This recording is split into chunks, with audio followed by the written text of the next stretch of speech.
Encontro com a Ju de hoje a gente vai falar sobre os efeitos, não é? Os efeitos, impactos da dependência tecnológica. E aí, você já parou para pensar sobre isso? Então vamos lá que no Encontro de Ju que começa agora, não é? A gente vai estar conversando sobre esse assunto. Bem-vinda, Dri, bem-vinda você que está chegando, tá? A gente vai estar conversando. Oi, Nicolas, que saudade, né? Olha, Karen, maravilha. Oh, oi, bom dia. Bom, a gente vai estar conversando agora, gente. Laurinda, bem-vindo, bem-vindo, Joyce. A gente vai estar conversando sobre os efeitos que muitas vezes passam despercebidos e são naturalizados no dia a dia, de modo que gera, né, uma sensação de que, ok, tá tudo bem, ok, tá tudo ok, só que não. É preciso estar muito atento. Nicolas, a conversa de hoje vai jurar sobre os efeitos, né, os impactos, quais os resultados e consequências que, não é, a dependência tecnológica pode gerar em nossas vidas. E é muito significativo. Essa fala é especificamente, exclusivamente para quem vive, quem está no contexto da psicologia, para quem é psicólogo, para quem é profissional ou para quem é universitário e quem tem curiosidades, então, de trabalhar e trabalha nas áreas afins.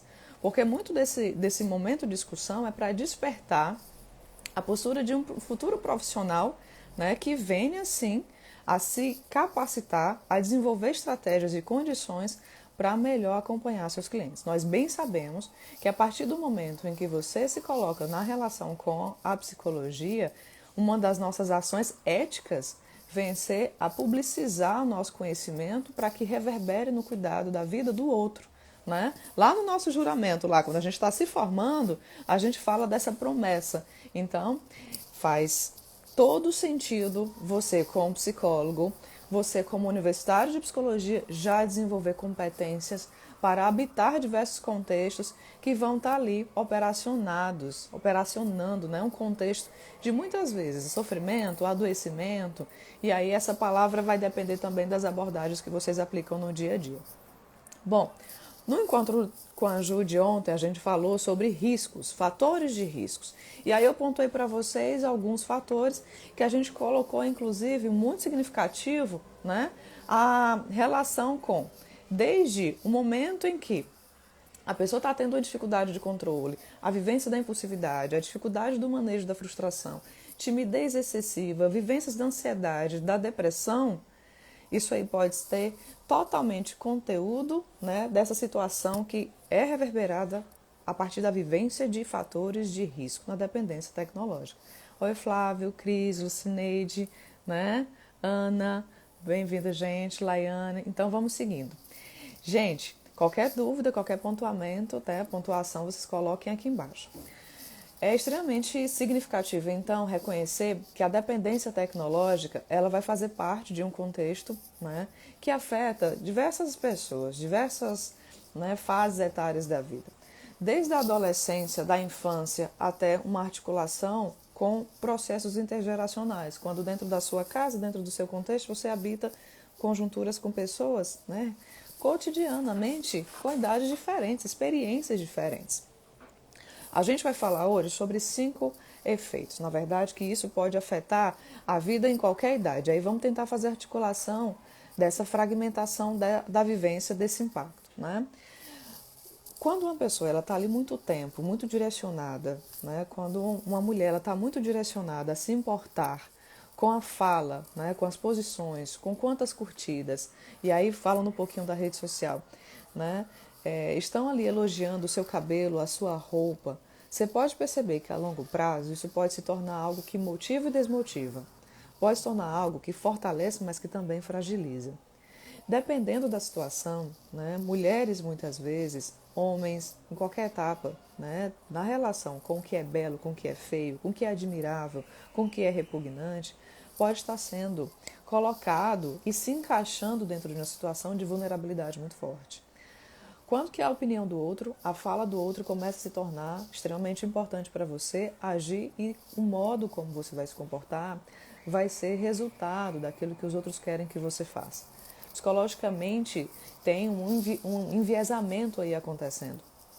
Quando que o processo de personalização, que vem a ser a tua existência, a tua relação com a tua própria construção de sentido para viver, ele é perpetrado, na verdade ele é atravessado, e isso pode ser violento, porque pode estar discutindo, pode estar confrontando aquilo que é importante para você e aquilo que deixou de ser. As ações que você faz, né, as suas próprias verdades, as suas construções relacionais, elas são importantes para você? Ou elas fazem parte de um emaranhado de situações que você está levado a fazer, decisões que você está levado a está sendo levado, né, para tomar, para se posicionar? E aí, quando a gente começa a perceber que o nosso cliente ele está ali muito direcionado a agir a partir do modo como ele é cobrado, a partir do modo como ele vai ser solicitado, começa-se então aí um processo de, muitas vezes, individualização tão intenso que ele pode sentir-se intensamente angustiado, intensamente, né, prejudicado na sua decisão com a própria programação, com o próprio planejamento da vida. Gente, isso toca em questões de saúde mental de um modo muito intenso. Quanto que uma curtida ou menos curtida pode reverberar em sensações, né, tão negativas a ponto de existir questionamento para viver? Quem aqui se sente amado? E como é que se sente amado? Quando que uma comunicação como uma curtida, um comentário ou compartilhar um post representa significativamente um carinho, uma admiração e um respeito? Quando que não? Né? Quando que talvez esse significado esteja rompido, ele tenha sido quebrado porque ele não foi construído dentro da relação social. E a gente está falando de sociabilidade digital. Num presencial, num ambiente em que está ali frente a frente, face a face, né? Não necessariamente a partir de uma tela, mas sentindo inclusive o mesmo clima, o mesmo vento, a mesma temperatura, como é que você se sente? Alguns clientes já podem trazer situações de vivências, não é? De déficits de habilidades sociais. Juliana, eu tenho muita dificuldade de me relacionar. Eu estou tendo déficit, eu estou tendo um grande problema que envolve o sair de casa e encontrar outras pessoas. Né? Eu tenho dificuldade desde me organizar para isso, em relação ao tempo, ao cronograma até mesmo.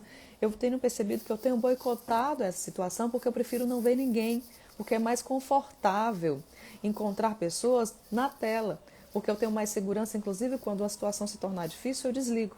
Eu estou falando de um impacto da dependência tecnológica no comportamento dos nossos clientes. Esse impacto, então, pode ali afetar extremamente as suas relações e seus projetos de vida. Cada vez mais eu tenho trazido para cá o quanto que as nossas relações falam da constituição das nossas estruturas, das nossas composições emocionais e relacionais. E aí vamos lá, se a gente percebe que, como efeito da dependência tecnológica, essa pessoa ela tem um déficit relacional, né? Ela tem uma dificuldade de socializar, a gente pode perceber também uma maior insatisfação com a própria vida, porque ela pode se distanciar daquilo que anteriormente era importante. Projetos que significativamente eram emocionantes, lhe despertavam prazer, tesão, desejo para viver, dependendo da situação, podem ofuscar sua energia vital e fazer com que essa pessoa esteja ali, simplesmente se sentindo aprisionado e totalmente dependente de um aparelhamento.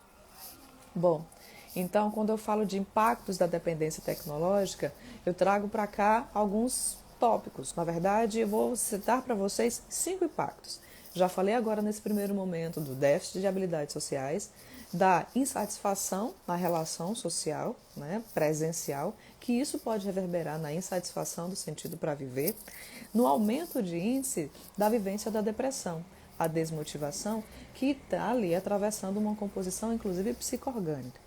Quantos de vocês já atenderam pessoas que se sentem desmotivados e quando começam a fazer alguns tipos de mudanças comportamentais, inclusive exames de saúde, percebe-se insatisfações? Vamos dar o exemplo da vivência, né?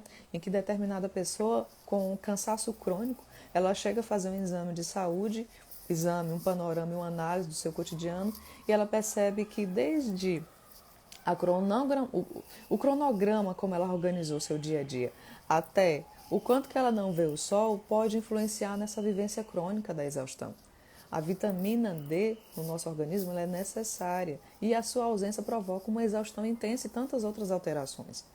A questão da dependência, ela tem aí uma composição que cada vez mais na liberação das nossas ansiedades e tensões e energias pode fazer com que a gente se sinta muito mais vital ao passar de fase no nosso videogame, ou quando a gente tem um tipo de comentário ou uma discussão mais positiva, a partir de estratégias até da vivência do grooming, como eu comentei ontem no encontro com a Ju, né, a situação pode se tornar uma grande bola de neve, um grande novelo de lã, e aí passa-se a descontinuidade dessas relações a ponto de a vivência da depressão se instalar envolvendo uma questão que ela é orgânica, que ela é psicológica, que ela é social, porque existem racionalizações que vão inclusive investir, não é, na descontinuidade das relações. Existem argumentações que vão roubar os sentidos. A argumentação dos seus pensamentos, os fantasmas que você possui, né, os pesadelos que você tem, qual é o momento em que eles começam a estar em evidência e nos ofuscam da vivência mais saudável e positiva. A dependência tecnológica, ela pode mudar as vidas das pessoas. A dependência tecnológica pode mudar a vida do seu cliente. Então é uma questão ética na sua vida, psicólogo, se qualificar, se preparar e se colocar em condição de fazer o melhor acompanhamento possível para tratar a dependência tecnológica. Reverter essa situação ainda não é tão fácil, não é tão prático. É um assunto muito pioneiro aqui no Brasil. Vocês que estão aqui sabem disso, né? Falar sobre esse assunto é ainda um precursor de águas, porque você vai estar ali diante de um cenário que as trajetórias que muitas vezes estão no país, elas fazem parte de um grupo específico de pessoas que estão ali remando contra a maré, dizendo esse problema é real, esse problema existe, mas ainda não se tornou uma visibilidade social.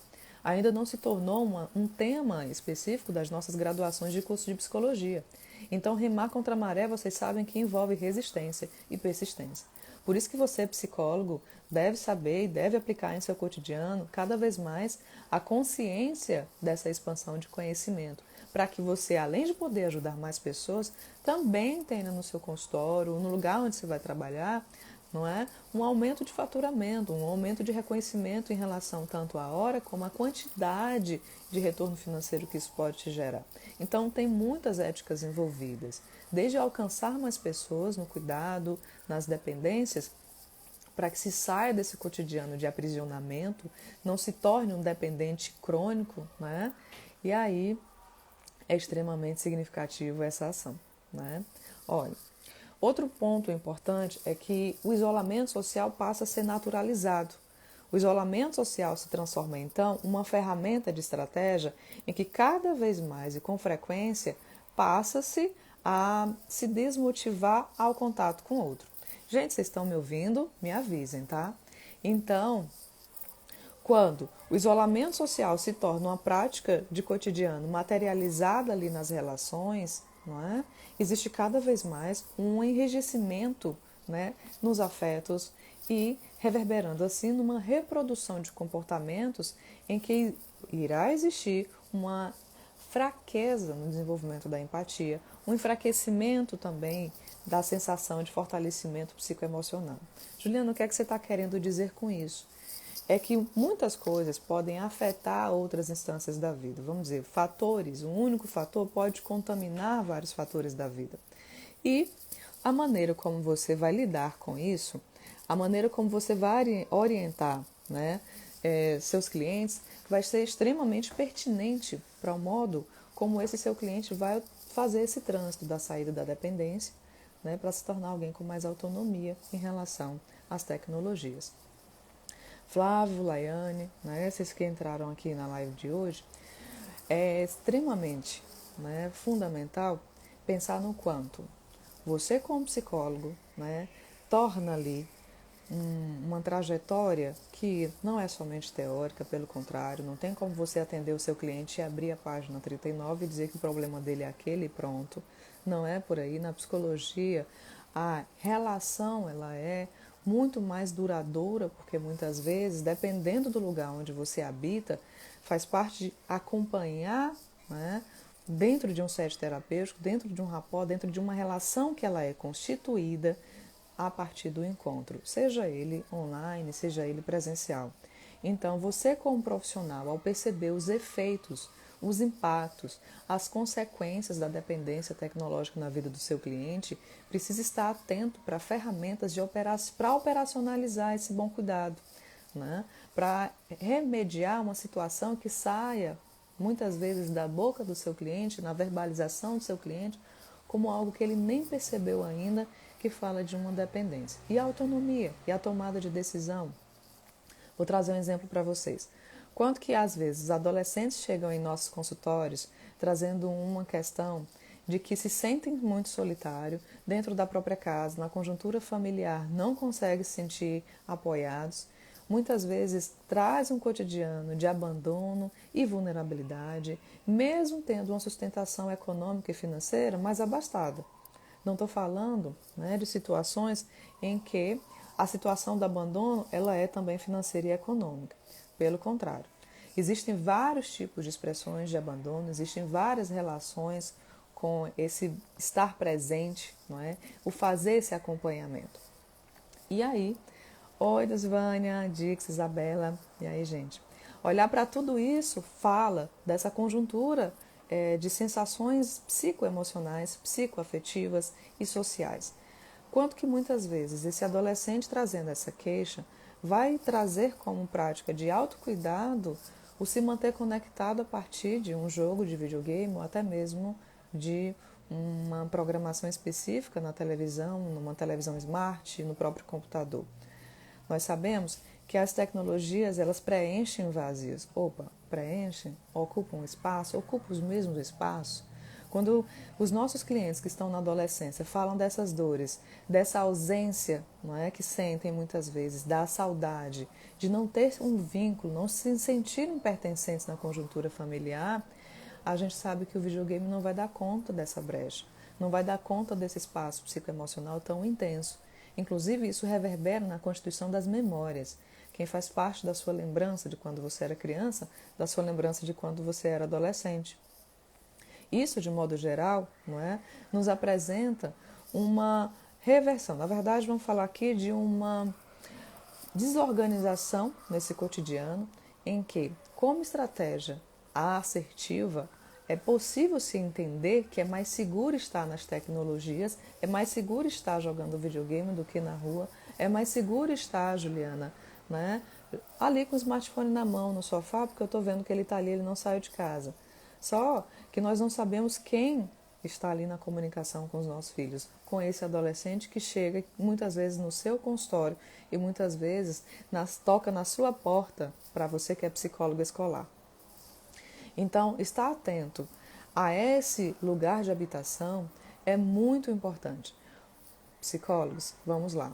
Universitários de psicologia, vamos lá. Como é que você tem se presentificado e se envolvido com essa relação? Né, com a atenção para essa profissão que é cada vez mais significativa e importante. Como é que, como a escola, um profissional que está ali dentro de um contexto da escola, pode orientar essa família, pode sensibilizar esse processo em que há uma instalação ali todo dia, né, de um hábito que pode ser totalmente prejudicial ao desenvolvimento de adolescentes. Eu estou trazendo a questão da adolescência porque veio como exemplo de algo que é muito real, de algo que está muito nas nossas salas, nos nossos consultórios, nas nossas experimentações, nas nossas relações cliente, né, terapeuta, cliente, paciente, dependendo do conceito que você use.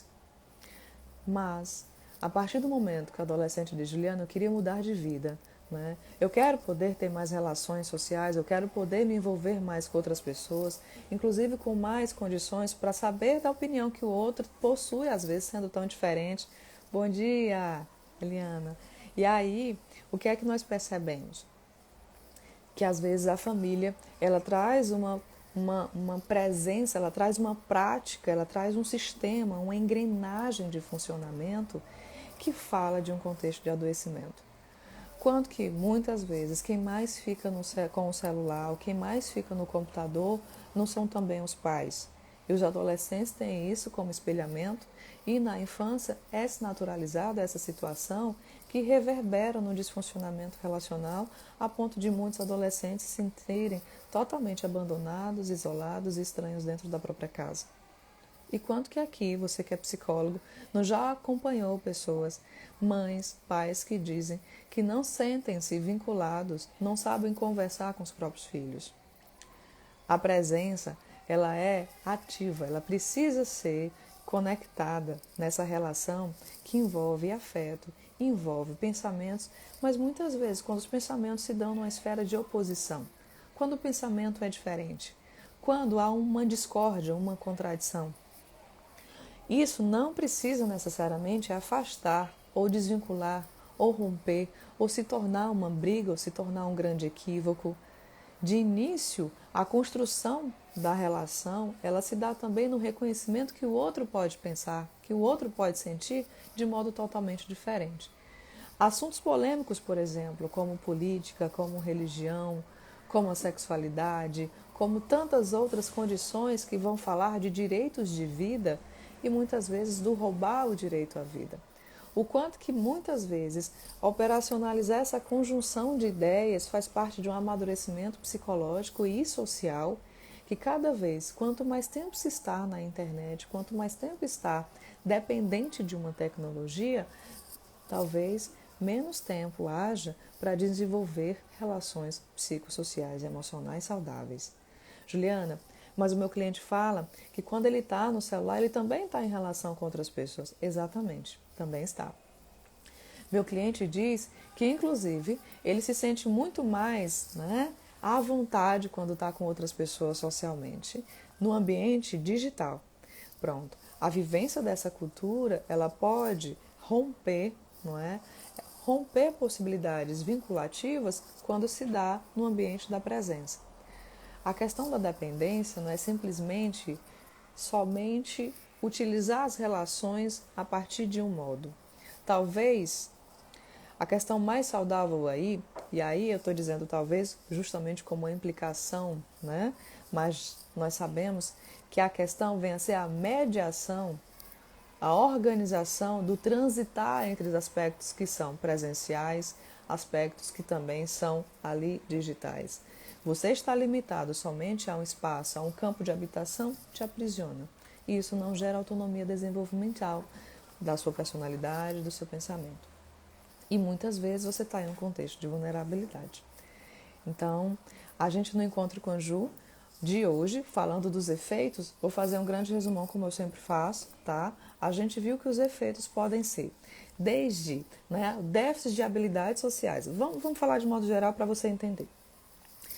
Efeitos e impactos da dependência tecnológica reverberam em déficits cognitivos, déficits sociais, aumento da insatisfação com a vida, possibilidade da vivência da depressão.